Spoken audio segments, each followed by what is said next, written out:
पहला टॉपिक है हमारा लिविंग वर्ल्ड इन स्पेस। इसमें हमने पढ़ना है कि लिविंग ऑर्गेनिज्म स्पेस में कैसे डिस्ट्रीब्यूटेड हैं। स्पेस वो वाली स्पेस नहीं जो हमारे एटमॉस्फेयर के ऊपर है। यहाँ पे स्पेस का मतलब है जगह, यानी अर्थ की सरफेस पे लिविंग ऑर्गेनिजम्स कैसे डिस्ट्रीब्यूटेड हैं।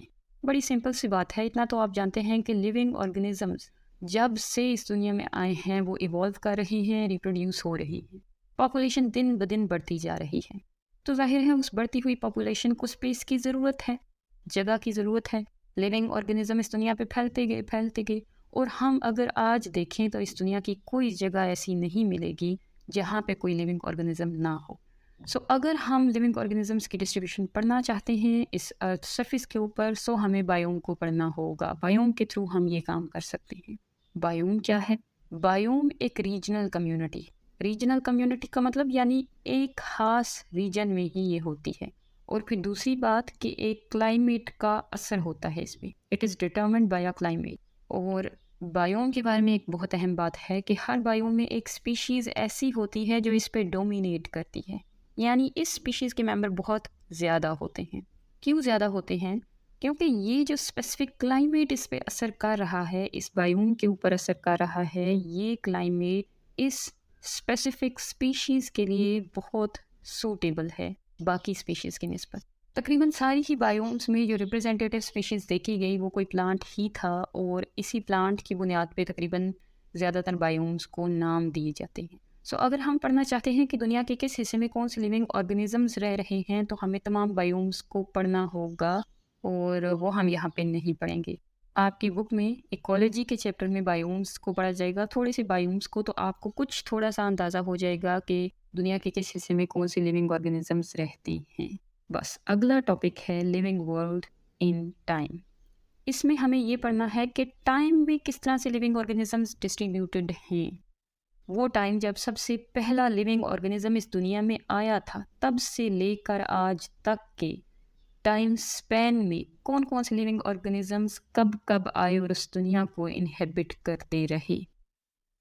इस काम के लिए, इस स्टडी के लिए जो सबसे पहला काम किया बायोलॉजिस्ट्स ने, वो ये था कि इस पूरे टाइम स्पैन को कुछ एराज में, 4 एराज में, और फिर हर एरा को कुछ पीरियड में तकसीम कर दिया और एक चार्ट बनाया जिसे जियोलॉजिकल टाइम चार्ट कहा जाता है।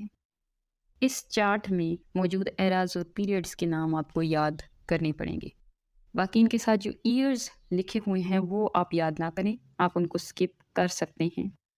अब यहाँ पे एक आपके बुक में एक बड़ी ही कॉम्प्लिकेटेड सी फिगर बनी हुई है। बहुत सारे बच्चे तो इस फिगर को देख के ही भाग जाएंगे, लेकिन मैं आपको बताती हूँ इस फिगर में से कुछ सिंपल सी मालूमात एक्सट्रैक्ट करनी है। सबसे पहला पॉइंट ये है कि सबसे पहला लिविंग ऑर्गेनिज्म इस दुनिया में 3000 मिलियन साल पहले आया था। हमें नहीं पता कौन सा था, बहुत सारे लोग कहते हैं कि वो कोई प्रोकैरियोटिक बैक्टीरियम था। उसके बाद कौन से लिविंग ऑर्गेनिजम्स का ग्रुप इस दुनिया में आया, वो था अल्जी और फंजाई का ग्रुप। और अल्जी और फंजाई वाला ग्रुप सबसे पुराने यानी प्रोटेरोजोइक एरा में ही आ गया था, और फिर इसने प्रोटेरोजोइक एरा में ही बहुत अच्छा फ्लरिश भी करना शुरू कर दिया। उसके बाद जो लिविंग ऑर्गेनिजम्स इस दुनिया में आए वो 2 ग्रुप थे, फिशेस और इनवर्टिब्रेट्स। ये कब आए थे? जब अल्जी और फंजाई बहुत फ्लरिश कर रहे थे, कैम्ब्रियन के पीरियड में, दूसरे एरा के दौरान, तब ये दोनों ग्रुप्स इवॉल्व हो गए। अब इन्होंने ग्रो करना शुरू किया और ये बहुत अच्छे फ्लरिश कर गए ड्यूरिंग डिवोनियन पीरियड। ये आपने याद करना है, डिवोनियन के दौरान जब ये दोनों बहुत अच्छा फ्लरिश कर रहे थे, तो अगला ग्रुप आया लिविंग ऑर्गेनिजम्स का, और वो था एम्फीबियंस वाला ग्रुप। एनिमल्स के एम्फीबियंस को तो आप जानते हैं ना, फ्रॉग वाला ग्रुप। प्लांट्स में भी एक एम्फीबियंस का ग्रुप है, वो हैं फर्न्स। क्यों एम्फीबियंस कहा? क्योंकि वो वाटर लविंग हैं।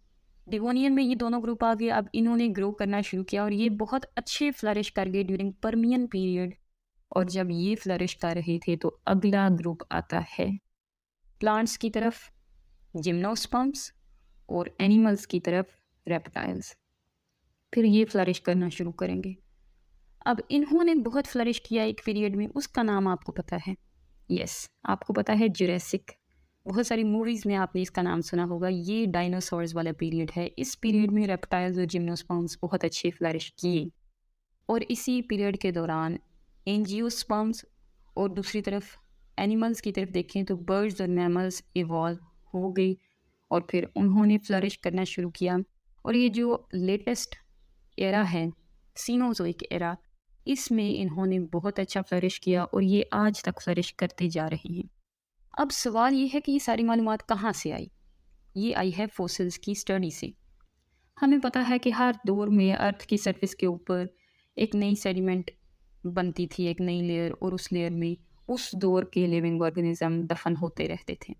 सो आज हम अगर सेडिमेंट्स को स्टडी करें, सेडिमेंट की लेयर्स को स्टडी करें, तो उनमें हमें बहुत सारे फॉसिल्स मिलते हैं। फॉसिल्स क्या हैं? उन लिविंग ऑर्गेनिजम्स के रेमनेंट्स हैं जो कभी इस दुनिया में हुआ करते थे। अब हम अगर देखते हैं कि एक लेयर, एक सेडिमेंट बहुत डीपर है, तो हम कहेंगे कि ये बहुत ओल्डर है। इसके अंदर मौजूद फॉसिल्स बहुत ओल्डर लिविंग ऑर्गेनिजम्स के फॉसिल्स हैं। और फिर अगर हम किसी सेडिमेंट की, किसी रॉक की एज मालूम कर लें कार्बन डेटिंग के थ्रू, कार्बन डेटिंग मतलब ये देख लें कि कार्बन के आइसोटोप्स कितने मौजूद हैं उसमें। अगर बहुत कम मौजूद हैं तो वो बहुत ओल्डर होगी। सो रॉक की एज मालूम होगी तो उस रॉक में या उस लेयर में मौजूद फॉसिल्स की एज भी मालूम हो जाएगी। तो हम फॉसिल्स की स्टडी के थ्रू पता चला लेते हैं कि ये वाले लिविंग ऑर्गेनिजम्स इस पीरियड में बहुत अच्छे डोमिनेट कर रहे थे, तो हमने उसी हिसाब से लिविंग ऑर्गेनिजम्स को तरतीब दे दिया जियोलॉजिकल टाइम पीरियड में। बस यही था आज के लिए, बस इतना ही। अल्लाह हाफिज़।